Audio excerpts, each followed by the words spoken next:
Good evening. তো প্রত্যেককে স্বাগত আমাদের ইউটিউব চ্যানেলে। আশা করি সকলে তোমরা ভালো আছো। তা আজকে আমি আলোচনা করব তোমাদের সঙ্গে বাংলা ব্যাকরণ নিয়ে।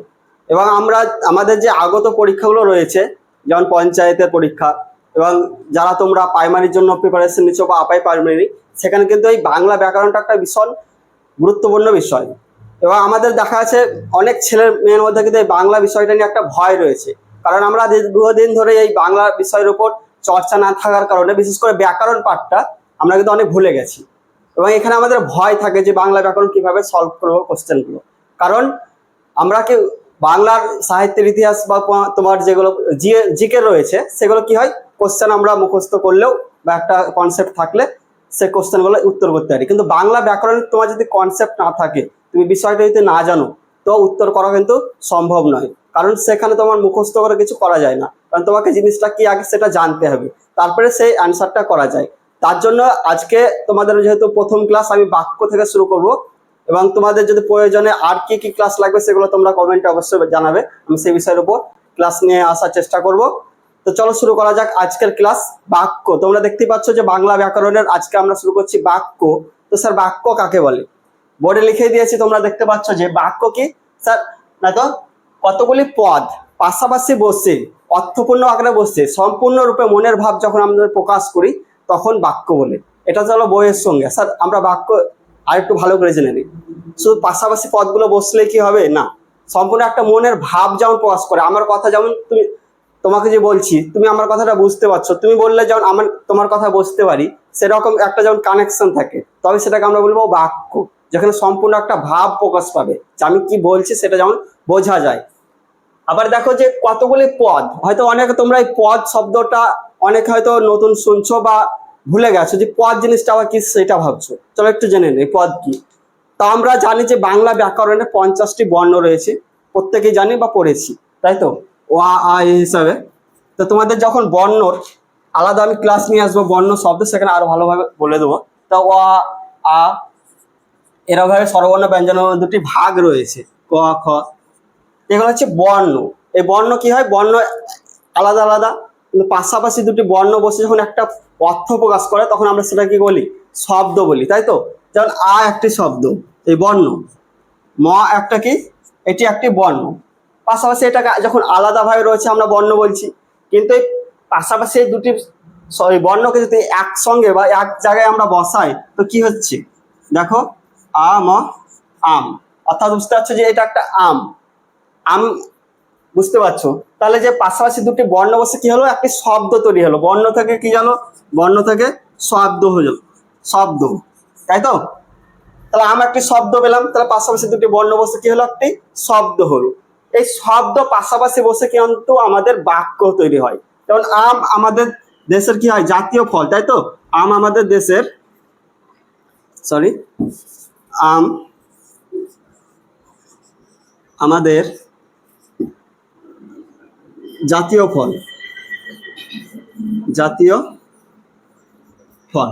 তাহলে দেখো এমনই আম যেমন একটা শব্দ, আমাদেরও একটি শব্দ, জাতীয় ফল, এগুলো আলাদা আলাদা শব্দ, কিন্তু পাশাপাশি বসছে কি হলো, একটি বাক্য তৈরি হলো। তো স্যার এখানে বাক্য আমি লিখিনি কেন, কারণ যখন এই শব্দ বিভক্তিযুক্ত হয়ে বাক্যে ব্যবহৃত হয় তখন আমরা সেটাকে বলি পদ।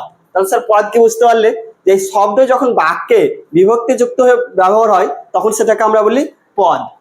তাহলে পাশাপাশি কতগুলি পদ অর্থপূর্ণ আকারে বসে সম্পূর্ণরূপে যখন মনের ভাব আমরা প্রকাশ করি তখন সেটাকে আমরা বলি বাক্য। এই গেল বাক্যর সংজ্ঞা। বাক্যর সংজ্ঞা তো আমাদের পরীক্ষায় আসবে না, কিন্তু আমাদের যেহেতু জানতে হবে, কনসেপ্ট ক্লিয়ার করতে হবে, তার জন্য বললাম বাক্য। তাহলে এটা গেল বাক্য। এই বাক্য গঠনের কিন্তু কিন্তু শর্ত রয়েছে। কি কি শর্ত? 3টি শর্ত রয়েছে, তোমাদের বলি। একটি শর্ত হচ্ছে কি স্যার, আসক্তি। আসক্তি, যোগ্যতা এবং একটা হচ্ছে আকাঙ্ক্ষা। তা আসক্তি কি সেটা আমরা কিন্তু জেনে নেব, যে আসক্তি কি।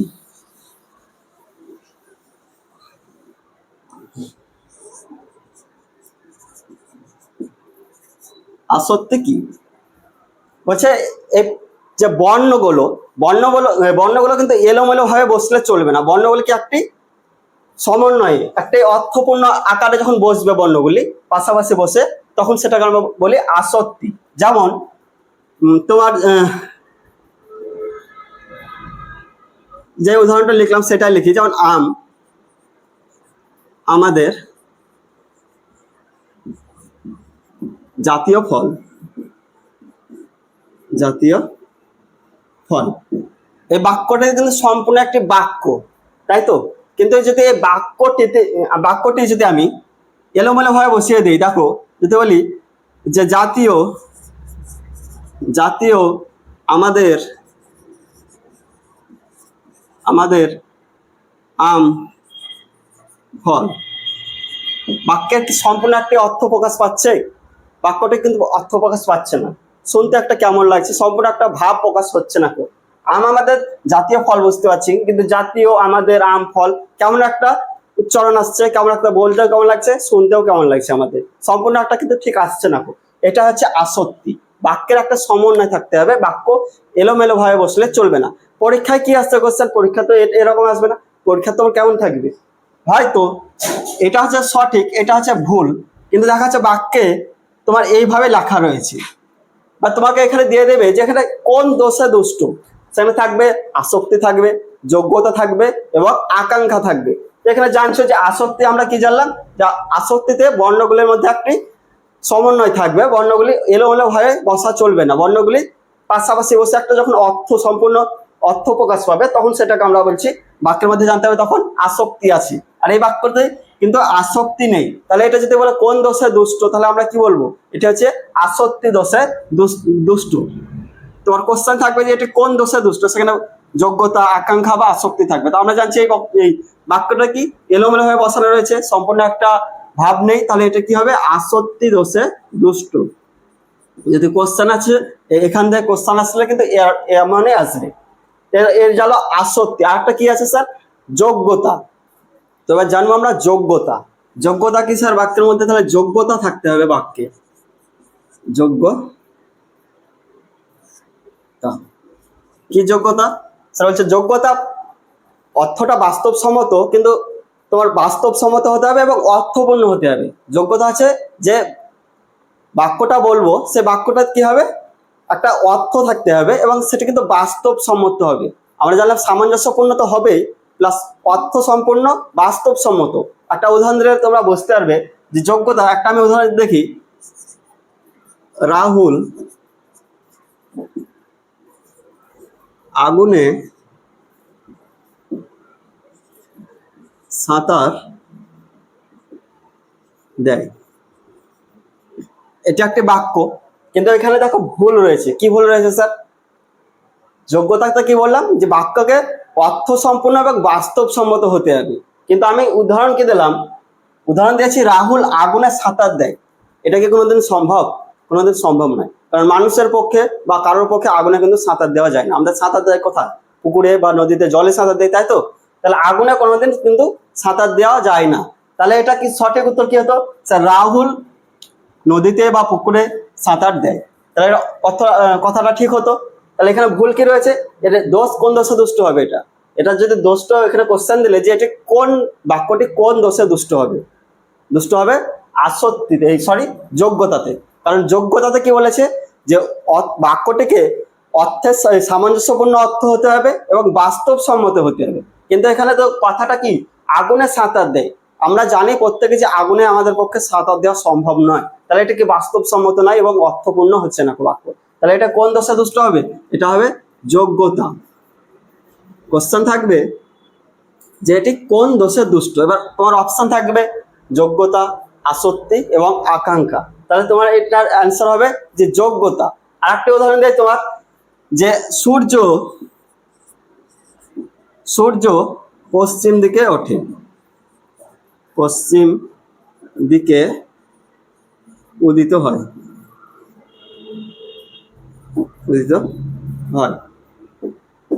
এটা কি? এবার এটা তাহলে কি দশা দুষ্ট হবে? এটা বাক্যটি ঠিক রয়েছে? তোমরা একবার পড়ে বলো, সূর্য পশ্চিম দিকে উদিত হয় না, কারণ আমরা জানি সূর্য পৃথিবীর নিয়ম অনুসারে, পৃথিবী যেহেতু আহ্নিক গতি আছে, পৃথিবী প্রতিদিন পশ্চিম থেকে পূর্বে ঘোরে, তার জন্য আমাদের কি হয়? প্রতিদিন সূর্য আমাদের পূর্ব দিকে উদিত হয় এবং পশ্চিম দিকে অস্ত যায়। কিন্তু আমাদের বাক্যে বলছে সূর্য পশ্চিম দিকে উদিত হয়, এটা তো বাস্তবসম্মত নয়, কারণ আমরা প্রতিদিন জানি সকালে পূর্ব দিকে সূর্য ওঠে। তাহলে এই বাক্যটা কোন দোষে দুষ্ট হবে? কোন দোষের? যোগ্যতাতে, কারণ এই বাক্যের যোগ্যতা হারিয়েছে। তাই এটা যদি কোশ্চেন থাকে কোন দোষে দুষ্ট আছে, তাহলে তখন হবে স্যার এটা যোগ্যতা, কারণ এখানে বাস্তবসম্মত অর্থপূর্ণ নেই। এবার পরবর্তী জানবো আরেকটি হচ্ছে আকাঙ্ক্ষা। বাক্যের মধ্যে কি থাকতে হবে?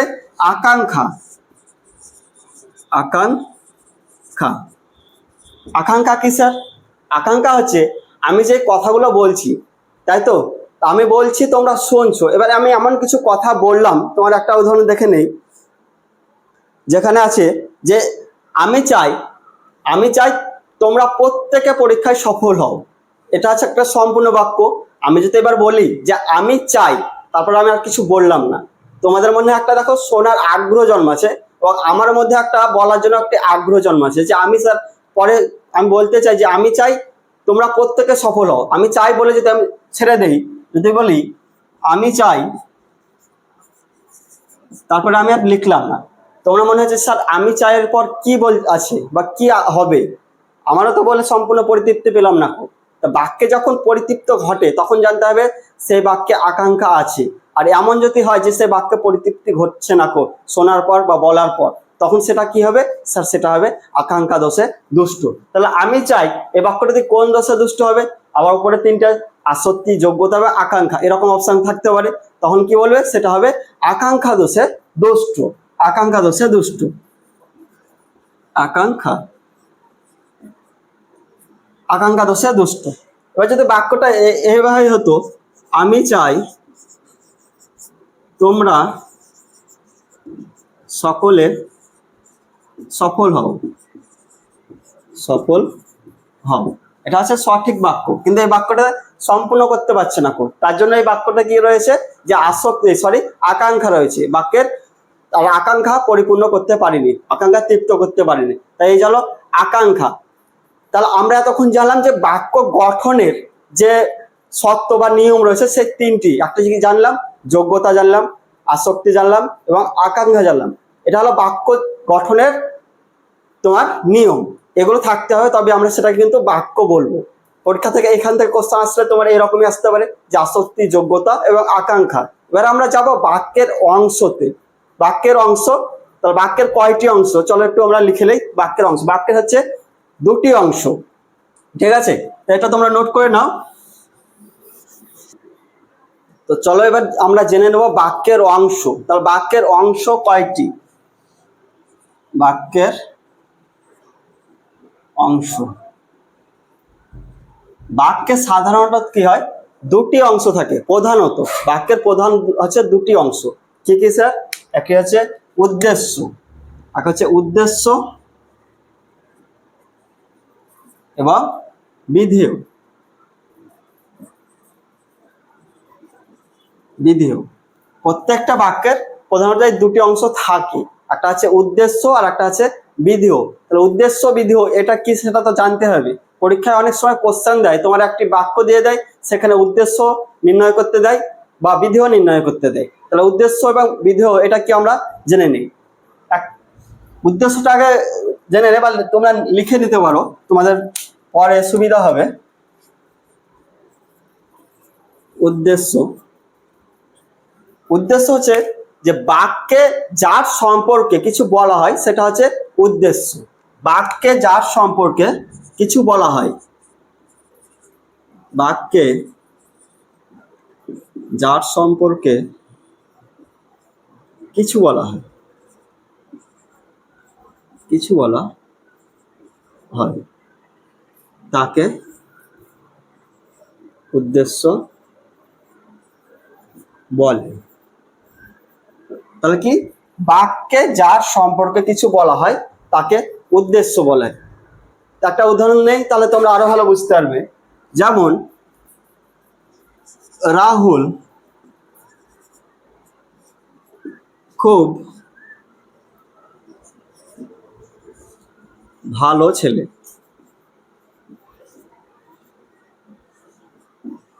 এটা একটি বাক্য। তো দেখো এই বাক্যে রাহুল খুব ভালো ছিল, কার সম্পর্কে বলা হয়েছে? বাক্যে কার সম্পর্কে বলা হয়েছে? আমরা সংজ্ঞায় পড়লাম বাক্যে যার সম্পর্কে বলা হয় সেটা হয় উদ্দেশ্য। এই বাক্যটিতে দেখো কার সম্পর্কে বলা হচ্ছে, যে রাহুল খুব ভালো ছেলে, নিশ্চয়ই রাহুল সম্পর্কে বলা হচ্ছে। তাহলে তোমাকে যদি বলা হয় যে এখানে উদ্দেশ্য কোনটা, কোনটা হবে স্যার? রাহুল। এর উদ্দেশ্য হবে রাহুল, কারণ রাহুল সম্পর্কে বলা হচ্ছে। আর একটি উদাহরণ নেই, বইটি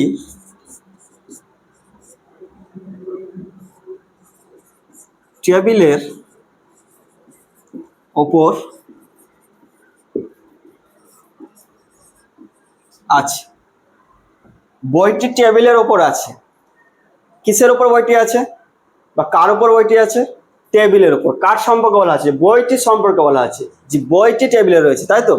আমাদের সংজ্ঞা অনুযায়ী বাক্যে যার সম্পর্কে কিছু বলা হয় তাকে আমরা উদ্দেশ্য বলি। সেটাই যদি হয় তাহলে নিশ্চয় বইটি সম্পর্কে বলা আছে, যে বইটি টেবিলের উপর আছে। তাহলে এখানে উদ্দেশ্য কোনটা হবে বলো?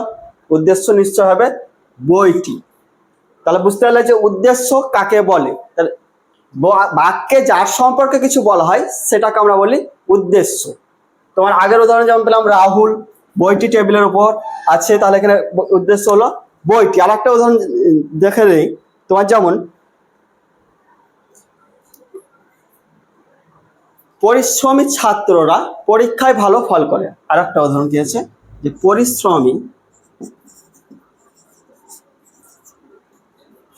ছাত্ররা পরীক্ষায়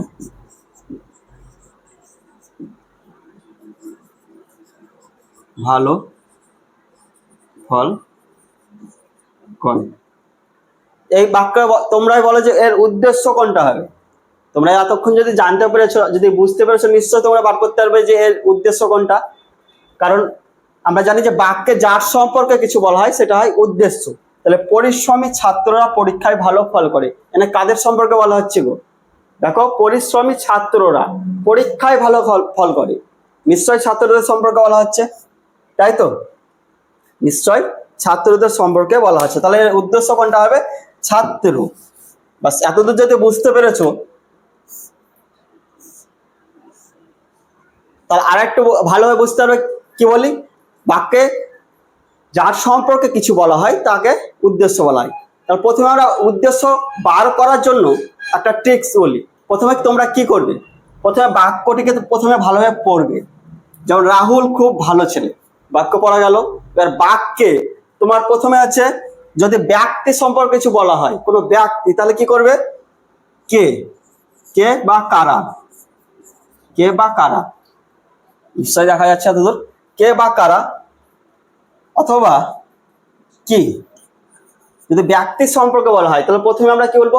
যদি ব্যক্তি সম্পর্কে প্রশ্ন থাকে, যেমন রাহুল একজন ব্যক্তি, নিশ্চয়ই ওই সম্পর্কে বলা হয়েছে, তাহলে আমরা প্রশ্ন করব যে কে। প্রথমে আমরা প্রশ্ন করে দেখবো, যদি একজন ব্যক্তির সম্পর্কে বলা হয় তাহলে কে দিয়ে প্রশ্ন করতে হবে। কে খুব ভালো ছিল, আমরা উদ্দেশ্য পেয়ে যাচ্ছে কি? রাহুল। তাহলে এক নম্বর ট্রিক্স হচ্ছে তোমার প্রথমে বাক্যটাকে পড়তে হবে, তারপরে বাক্যের কর্তা বা বাক্যটিকে তোমার কে দিয়ে প্রথমে প্রশ্ন করবো। যদি একজন হয়, রাহুল একজন ছিলেন, নিশ্চয়, তাহলে কে দিয়ে প্রশ্ন করলে আমরা পেয়ে যাচ্ছি কি? যে রাহুল খুব ভালো ছিলেন, নিশ্চয় রাহুল পেয়ে যাচ্ছি, যে কে ভালো ছেলে? রাহুল। তাহলে এটি হয়ে গেল তোমার উদ্দেশ্য, এটি হয়ে গেল উদ্দেশ্য।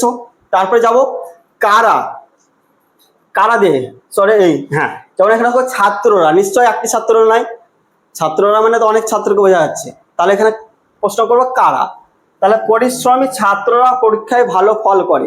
এখানে দেখো, তাহলে ছাত্ররা কারা, কারা পরীক্ষায় ভালো ফল করে গো? নিশ্চয় ছাত্ররা। তাহলে এই যে ছাত্ররা, ছাত্ররা হচ্ছে তোমার তোমার উদ্দেশ্য। তাহলে পরিশ্রমী ছাত্ররা, যেহেতু পরিশ্রমী ছাত্র বলেছে, টোটাল বাক্যটা কিন্তু হবে উদ্দেশ্য। বুঝতে পারলে? তাহলে পরিশ্রমী ছাত্ররা এটা হলো উদ্দেশ্য। তোমার এরপরে উদ্দেশ্য সম্প্রসারণ আছে এবং বিধিও সম্প্রসারণ আছে, সেটা আলাদা ক্লাসে তোমাদের বলবো। তোমরা আজকে শুধু উদ্দেশ্য বিধি এটাই জেনে নাও, কারণ একসঙ্গে বললে অসুবিধা হবে। অসুবিধা হবে না, ঠিক ভালোভাবে সেটা আমরা জানিয়ে দেবো। মানে তোমার কি হয়, উদ্দেশ্য সম্প্রসারণের ক্ষেত্রে উদ্দেশ্যের আগে যে সমস্ত বাক্যগুলি থাকে সেটাকে সম্প্রসারণ বলে, সেটা আলাদাভাবে একটা ডিটেলসের তোমাদের ক্লাস দিব। তো এখানে আমরা জানলাম যে কে বা কারা। এবার আছে কি, দেখো এখানে নিয়ে আসলে একটা বস্তু, কিছু বই, বইটি টেবিলের ওপর আছে। তাহলে এখানে যে কে প্রশ্ন করি, কে বলে তো ঠিক মানাচ্ছে না। কারা হচ্ছে না, কারণ একটা বই তো একটা বস্তু। তাহলে আমরা যদি প্রশ্ন করি কি টেবিলের উপর আছে, বাক্যের উপর যদি আমরা প্রশ্ন করি যে কি টেবিলের উপর রয়েছে, নিশ্চয় বইটি টেবিলের উপর রয়েছে, তাই তো? কি রয়েছে? বই রয়েছে। তাহলে বইটি হয়ে গেল বাক্যের উদ্দেশ্য। উদ্দেশ্য, এটা হয়ে গেল উদ্দেশ্য। এবার আমরা জানবো বিধেয়। আশা করি তোমরা উদ্দেশ্য সম্পর্কে জানলে। আমরা জানবো এবার বিধেয় কি। তোমরা এটা নোট করে নাও। এবার আমরা তাহলে বিধেয় কি সেটা জেনে নিই। তো এবার আমরা জানবো যে বিধেয় কাকে বলে। এবার তো জানলাম উদ্দেশ্য এবং বিধেয় কি, তাছাড়া এটা তোমরা নোট করে নাও বা নোট করে নেবে। আমরা জানবো এবার বিধেয়। বিধেয়, এটা আমি মিটিয়ে দিই, বুঝলে?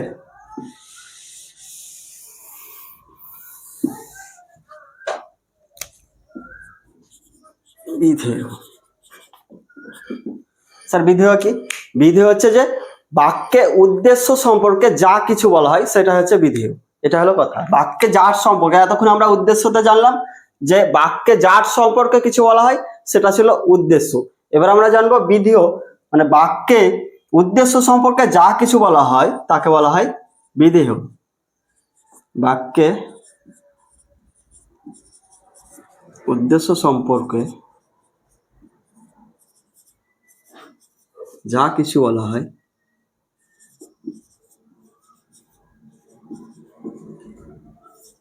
তাকে বিধেয় বলে।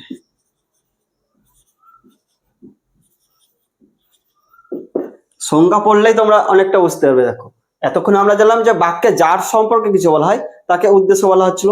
এবার বিধেয় কি হচ্ছে? যে উদ্দেশ্য সম্পর্কে যা কিছু বলা হচ্ছে সেটাকে আমরা বলছি বিধেয়। তাহলে আমরা উদ্দেশ্য বাক্যে, দেখো এই বাক্যগুলোতে আমরা উদ্দেশ্য বার করে নিয়েছি। যে বাক্যে রাহুল সম্পর্কে বলা হচ্ছিল, বইটি সম্পর্কে বলা হচ্ছিল এবং পরিশ্রমী ছাত্রকে বলা হচ্ছিল।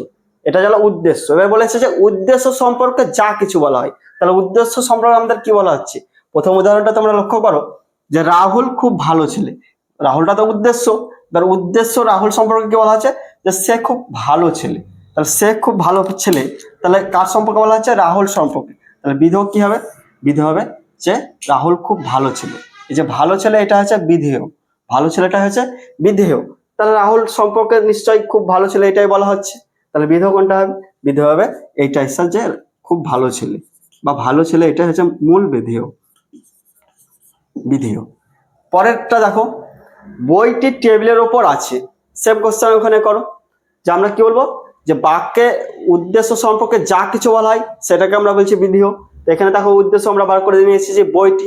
এবার বইটি সম্পর্কে আমরা কি বলছি? বইটি সম্পর্কে বলছি যে টেবিলের ওপরে আছে। এই যে টেবিলের ওপরে রয়েছে, এটা হচ্ছে বিধেয়। আশা করি তোমরা বার করতে পারবে। নিশ্চয় তোমরা যদি বার করতে পারো, এটা বার করো যে পরিশ্রমী ছাত্ররা পরীক্ষায় ভালো ফল করে। নিশ্চয় যে আমরা উদ্দেশ্য বার করেছি যে পরিশ্রমী ছাত্ররা, তাহলে বিধেয় নিশ্চয় কি হবে? যে ভালো ফল করে, পরীক্ষায় ভালো ফল করে। তাহলে এটা পুরোটা হবে কি? বিধেয়। নির্দিষ্ট ভাবে তোমার যদি বিধেয়, এটাই হবে যে ক্রিয়া, যেখানে ক্রিয়া সম্পূর্ণ হয় সেখানে কিন্তু সেটা হয় বিধেয়। যে ভালো ফল করে, এটা হচ্ছে মূল বিধেয়। তাহলে পরীক্ষায় এটা সম্প্রসারণ করেছে যেহেতু উদ্দেশ্য, এটা টোটালটাই হবে বিধেয়। যে এটা হচ্ছে বিধেয়। তোমরা, আমরা কি হয়েছে যে ইংরেজি পড়েছি অনেক সময়, এবার বাংলাতে উদ্দেশ্য বিধেয়ের মধ্যে একটা কনফিউশন লেগেছে। স্যার প্রথম শুনছি বা অনেকদিন না শোনার পর মনে হচ্ছে উদ্দেশ্য বিধেয় আলাদা লাগছে। কিন্তু তোমরা যখন বাংলা এই ইংরেজি বাক্য পড়েছো, কি আমরা সেখানে কি পড়েছি? দুটি বাক্যের অংশ, একটা হচ্ছে সাবজেক্ট, একটা হচ্ছে প্রেডিকেট বা অবজেক্ট। এই দুটোই পড়েছে, তাই না? সেই একই জিনিস। উদ্দেশ্য বিধি হচ্ছে সাবজেক্ট বা প্রেডিকেট বা সাবজেক্ট বা অবজেক্ট যেটা বলো, সেটা হচ্ছে উদ্দেশ্য বিধি। ইংরেজিতে আমরা সাবজেক্ট বা প্রেডিকেট পড়েছি, সেই একই জিনিস। এখানে দেখো উদ্দেশ্য যেটা আছে সেটা হচ্ছে সাবজেক্ট, হচ্ছে কর্তা, আর হচ্ছে বিধিও মানে সে হচ্ছে প্রেডিকেট। একই জিনিস। এটা হচ্ছে বাংলাতে টার্মস গুলো শুনতে মানে আমাদের হয়তো ইংরেজি অনেকদিন ধরে পড়ি বা বিভিন্ন কম্পিটিটিভ পরীক্ষার জন্য পড়ি, তার জন্য আমাদের বুঝতে সুবিধা হয়। কিন্তু বাংলা দীর্ঘদিন না পড়ার কারণে কিন্তু আমাদের একটু হয়তো ঘাবড়ে যাচ্ছে যে উদ্দেশ্য বিধি কি জিনিস। কিন্তু উদ্দেশ্য বিধি এমন কিছু জিনিস নয়, কারণ একই জিনিস। সাবজেক্ট প্রেডিকেট যেমন আমরা পড়েছি, সেরকম কিন্তু বাংলায় ব্যাকরণে তোমার এই উদ্দেশ্য বিধিও। তোমরা বুঝতে পারলে যে উদ্দেশ্য মানে বিধিও কি। চলো, এতদূর যদি বুঝতে পারলে আর একটি উদাহরণ নেই, তোমরা এটা বার করার চেষ্টা করো।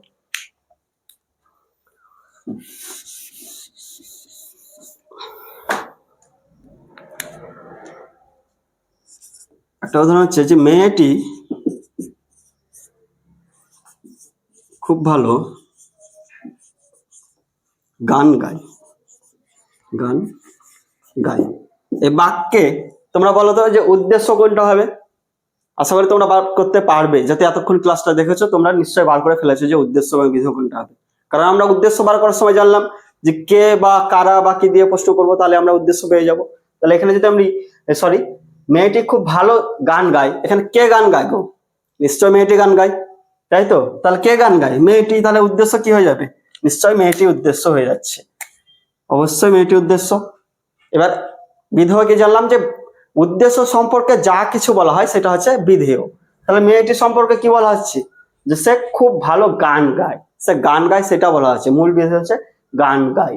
তাহলে এর সম্পর্কে এটাই বলা যাচ্ছে, তাহলে নিশ্চয় এটা হয়ে যাবে যে খুব ভালো গান গায়, এটা হয়ে যাবে বিধেয়। এই গেল উদ্দেশ্য বিধেয়। আশা করি তোমরা প্রত্যেকের ক্লিয়ার হয়েছে। তা আজকে আমরা এখানে শেষ করলাম। পরের ক্লাসে বাক্য সম্পর্কে যে বাক্যের প্রকারভেদ আরো যে সমস্ত জিনিসগুলো রয়েছে সেগুলো কিন্তু আমরা নিয়ে আলোচনা করব। এবং তোমাদের বাংলা ব্যাকরণের কিন্তু আমি শুরু করলাম আজ থেকে, যেহেতু তোমাদের প্রত্যেকটা টপিক আমরা কভার করার চেষ্টা করব। তা তোমরা যদি আর কোন টপিকের উপর তোমরা এই ভিডিও দেখতে চাও সেটা কমেন্ট করো, সেটা আমি নিয়ে আসার চেষ্টা করব। এবং পরের দিনে সেটা আমি করব, যেদিনে এই ক্লাসটা করাবো। আর তোমাদের যদি এই চ্যানেলটি বা এই ভিডিওটি যদি ভালো লাগে অবশ্যই ভিডিওটি লাইক করবে। এবং আমাদের যেহেতু একটা নতুন চ্যানেল, আমরা ফ্রিতে সম্পূর্ণ কিন্তু কনসেপ্ট সহ তোমার এই ক্লাসটা করাচ্ছি। আর বিশেষ করে বাংলা ক্লাসটা করাচ্ছি, কারণ বাংলা আমাদের আগত যে সমস্ত পরীক্ষাগুলি রয়েছে, পঞ্চায়েত, প্রাইমারি এবং আপার প্রাইমারি, একটি ভীষণ গুরুত্বপূর্ণ জিনিস বা বিষয়, সেটা আমাদের জানতে হবে। তো সম্পূর্ণ ফ্রিতে যদি জানতে চাও তো চ্যানেলকে অবশ্যই সাবস্ক্রাইব করে আমাদের পাশে থেকো, এবং রীতিমতো আমাদের চ্যানেল কিন্তু আপডেট পেয়ে যাবে পরের ক্লাস কি আসছে। ধন্যবাদ।